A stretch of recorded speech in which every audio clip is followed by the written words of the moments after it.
કેમ છો દોસ્તો? તો આજે તમે જોઈ રહ્યા છો એમ કે મારી વેબસાઇટ ઉપર ડેન્જરસ સાઇટનું એક એરર આવે છે.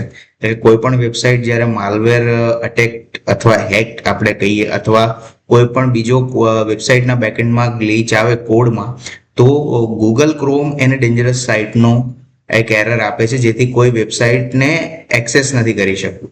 અને જનરલી એવું છે કે આપણે મેજરલી યુઝર ગૂગલ ક્રોમનો યુઝ કરે છે, બીજા કોઈ બ્રાઉઝરનો ઉપયોગ નથી કરતા. તો બીજા કોઈ બ્રાઉઝરમાં તમે જશો તો આ એરર નહીં આવે, but Google Chrome specially security પર્પઝથી જ્યારે પણ વેબસાઇટ ઉપર આ માલવેર એટેક્સ હોય આ હોય તો એ પહેલેથી જ એક્સેસ કરી લે છે અને તમને એક સાઇન આપે છે કે આ સાઇટ એક્સેસેબલ નથી, આમાં કોઈ માલવેર એટેક છે, કોઈ હેક થયેલી સાઇટ છે, એવું થાય છે, જેથી એક સેફટી પર્પઝથી એ આ તમને સાઇન આપે છે. તો હવે તકલીફ એ થાય કે જ્યારે પણ તમારી વેબસાઇટ ગૂગલ ક્રોમમાં આવી રીતે હેક થાય અથવા આવી સાઇન બતાવે તો એને રિમૂવ કઈ રીતે કરવી, કેમ કે મેજરલી યુઝર છે ગૂગલ ક્રોમનો જ યુઝ કરતા હોય છે અને આને રિઝોલ્વ કરવું એ બહુ જ જરૂરી છે.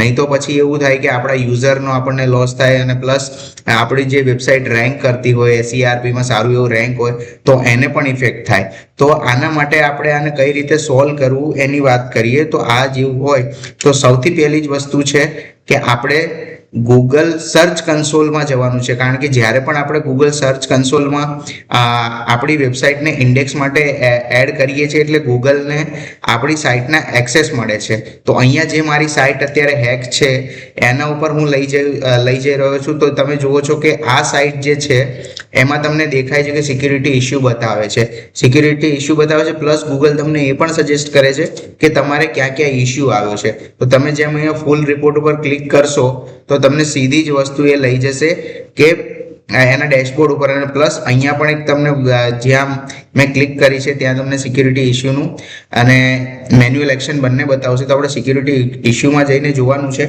કે શું આપણે એરર છે. તો તમે જેમ જોશો તેમ અહીંયા એક વસ્તુ એ પણ છે કે તમને જે ડિટેક્ટ થયેલું છે એ પણ બતાવે છે, પ્લસ નીચે તમે જોઈ શકશો કે ડન ફિક્સિંગ અને રિક્વેસ્ટ રિવ્યુ બતાવે છે. એનો મતલબ એ છે કે જ્યારે પણ તમારું માલવેર ની જે સસ્પિશિયસ ફાઇલ છે એ તમે રિમૂવ કરી લો છો, તમારી વેબસાઇટ ક્લીન કરી લો છો, તો તમારે અહીંથી રિક્વેસ્ટ રિવ્યુ કરવાનું હોય છે. એટલે કે જ્યારે પણ તમે ક્લિક કરશો પછી એક ડિસ્ક્રિપ્શન બોક્સ આવશે અને એક ચેક બોક્સ આવશે, એટલે એમાં લખ્યું હશે કે ડન ફિક્સિંગ ઓકે કરી અને તમારે એક કોન્ટેન્ટ એડ કરવાનું હોય છે. તો અહીંયા પહેલા એ સમજીએ કે મારી ડાઉનલોડ્સ લિંક કઈ છે. તો મને અહીંયા એક સેમ્પલ URL બતાવ્યા છે કે કઈ રીતે આમાં સસ્પિશિયસ ફાઇલ છે, કયા URL ઇફેક્ટ થયા છે અથવા કઈ રીતે ઈમેલ ઇફેક્ટ થયા છે. તો આ ઈમેલ થ્રુ આપણે જોઈ શકીએ છીએ. તો અહીંયા સૌથી પહેલી વસ્તુ જ દોસ્તો એ કરવાની છે કે તમારે તમારા ડેવલપર સાથે બેસવાનું છે. તમારી cPanel હોય અથવા વર્ડપ્રેસ હોય, એટલે કે ઓપન સોર્સની કોઈ પણ વેબસાઇટ હોય, એમાં જઈને આખી વેબસાઇટને સ્કેન કરવાની છે. સ્કેન કર્યા પછી એમાં જોવાનું છે કે મારી જે લિંક છે, URL છે, પેજ છે, એ ક્યાં ક્યાં અફેક્ટ થયું છે. કોઈ ખરેખર કોઈ સસ્પિશિયસ ફાઇલ આવી ગઈ છે, કોઈ માલવેર એટેક થયો છે કે હેક થઈ છે. તો એને સૌથી પહેલા તમારે ડેવલપર સાથે બેસી તમારે cPanel ઓપન કરવાની છે, એડમિન પેનલ ઓપન કરવાની છે. તો તમને ત્યાંથી આખું જ જે તમારે વેબસાઇટમાં ક્યાં ક્યાં ઇફેક્ટ છે બતાવી દે છે. વર્ડપ્રેસમાં જનરલી બતાવી દે છે કે અહીંયા ઇફેક્ટ છે, તો આપણે એને ક્લીન કરવાનું છે. પ્લસ માર્કેટમાં ઘણા એવા પણ ટૂલ્સ છે જે વેબસાઇટ એપ્લિકેશન સિક્યુરિટી રિવ્યુ માટેના ટૂલ આવે છે. તો તમે એ પણ યુઝ કરી અને સ્કેન કરીને તમારી વેબસાઇટને સ્કેન કરી શકો છો. તો અહીંયા જે મને આપ્યું છે, તો અહીંયાથી મેં શું કર્યું હતું કે આ વેબસાઇટને પહેલાં તો સૌથી પહેલાં એક વસ્તુ કરી કે મેં મારી વેબસાઇટને છે ને એ અંડર મેન્ટેનન્સ એડ કરી દીધી કે જેથી વધારે ઇફેક્ટ ન આવે. પ્લસ કેવું કર્યું કે જે મારા અટેચ્ડ જે ઇન્ટિગ્રેશન ટૂલ હતા ને એને મેં ડિટેચ કરી નાખ્યા. ડિટેચ કર્યા પછી દરેક વસ્તુને મેં સ્કેન કરી. સ્કેન કર્યા પછી મેં તરત જ એ જેટલી પણ ફાઇલો હતી એ દરેકને મેં સ્કેન કરી અને જેટલા પણ સસ્પિશિયસ ફાઇલ હતી એને રિમૂવ કરી દીધી. રિમૂવ કરી અને પછી જે આ રિક્વેસ્ટ રિવ્યુ છે એમાં મેં એને મેં એક્સેસ આપ્યું કે હવે આમાંથી મારે કંઈ પણ રહ્યું નથી. તો હું તમને છે ને અહીંયા દોસ્તો એક વસ્તુ બતાવું છું કે મેં જ્યારે એ ગૂગલને ઇન્ફોર્મ કર્યું આ બધું ક્લીન કરીને, તો મેં આ કન્ટેન્ટ એમને એડ કર્યો હતો અને એટલું કહ્યું હતું. એટલે આમાં તમે જેમ જોઈ શકો છો એમ કે મેં લખ્યું છે કે we have identify and fully resolve security issue report on our website. A complete malware scan was performed and all affected or suspicious file were removed. And એ આ મારા જવાબમાં મને એકદમ કોન્ફિડન્સ દેખાય છે.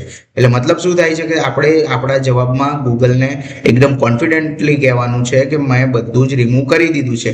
એનો મતલબ એ નથી કે તમે કોન્ફિડન્ટલી કહેશો તો એ માની લેશે, પણ ક્રાઉલર જ્યારે ક્રાઉલ કરશે, ક્રાઉલ કર્યા પછી તરત જ એમને લાગશે કે નહીં હવે રિમૂવ થઈ ગયું છે, તો ગૂગલ તમને પછી એક ઈમેલ આપશે અથવા એક મેસેજ આપશે.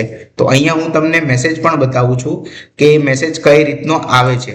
તો આ મારું સર્ચ કન્સોલ છે. હવે એમાં તમને હું અહીંયા બતાવીશ કે આ જે છે નોટિફિકેશન બાર, એમાં મને રિવ્યુ સક્સેસફુલી નો એક મેસેજ આવ્યો છે, મેલ પણ આવે છે. પણ તમારે નોટિફિકેશન પહેલા ચેક કરવાનું, કારણ કે ઘણીવાર ગૂગલ છે ને એ તમને ઈમેલ નથી મોકલતું, તો તમારે નોટિફિકેશન હર હંમેશ ચેક કરતું રહેવાનું. તો અહીંયા જેવું દેખાય છે કે review successful for this website, મેં જ્યારે અહીંયા જોયું એટલે હું તમને બતાવું કે કઈ રીતનું છે. તો ગઈકાલનો જ મેસેજ છે અને અહીંયા તમે જે જોઈ શકો છો કે Google has received a process your security review request. Google system indicate this domain to no longer contain link to harmful site or download. બરાબર છે. અને હવે એ રિમૂવ થઈ જશે, થોડોક ટાઈમ લેશે, પણ જનરલી 1 કે 2 કલાકની અંદર તમને નોટિફિકેશન આવ્યા પછી તમારી સાઇટ એકદમ પરફોર્મ કરવા લાગે છે. હવે હું મારી વેબસાઇટ જે થઈ હતી, ઇફેક્ટ થઈ હતી, એને ઓપન કરું છું અત્યારે, તો હવે કોઈ જેવું ડેન્જરસ સાઇટ જેવું એરર આવતી નથી. એનો મતલબ કે હવે મારી સાઇટ કમ્પ્લીટલી સેફ છે અને ગૂગલ ક્રોમમાં એને બ્રાઉઝ કરી શકાય છે.